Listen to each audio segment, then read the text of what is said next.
For the sake of brevity, I'm not gonna go to my usual setup, but I'm just gonna have a quick word on the current war that is in the Middle East. The United States is engaged in a entrenched war. It's a quagmire, as they say, because there's no clear goal, which not only is not Christian in terms of war theory, but is completely idiotic in the very sense that it rings the like it completely rhymes with the Iraq War, which had no tangible benefit, and people they don't see the parallels. Or how is this not a bigger complaint from people? All you see is the No Kings protests.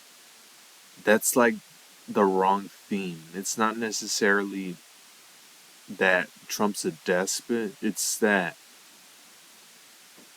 the everything he does has no strategic value, and it will not derive value anywhere for Americans. So that being said, I want to attach it to this section that I was just filming where I said that boomers are still in full force. Like, you'll see it here and there, because I was talking to one, he said that Jews are the chosen people.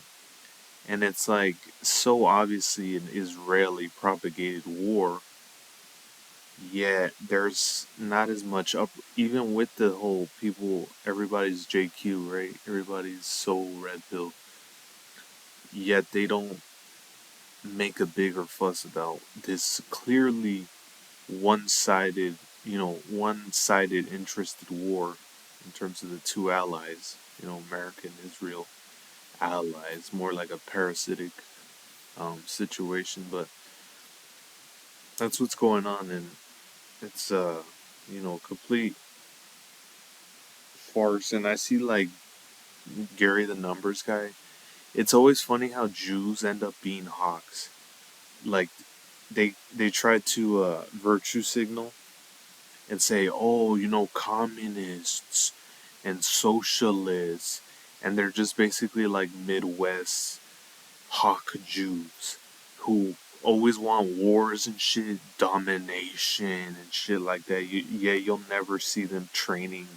You'll never see them in the trenches and shit. So the JQ is everywhere, right? Everybody's red pill, everybody's Nick Fuentes, right?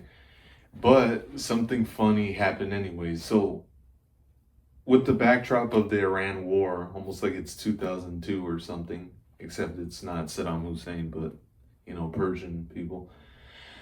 And I was talking to a coworker. He said we were talking about he's like the prototype. He literally comes from like that time. We're gonna we're gonna put our boot in their ass, all that stuff. And we were talking about theology, and I'm like, so what about, you don't like Islam, of course. He's like a boomer. And then I mentioned, what about Judaism? And then he's like, well, the Jews, you got the most Fox News take on earth. The Jews are the chosen people. And I'm just like, they were the chosen people. But, I forgot to tell, make a big thing out of it, make a short out of it or whatever, because it's so prototypical from the boomers, but whatever.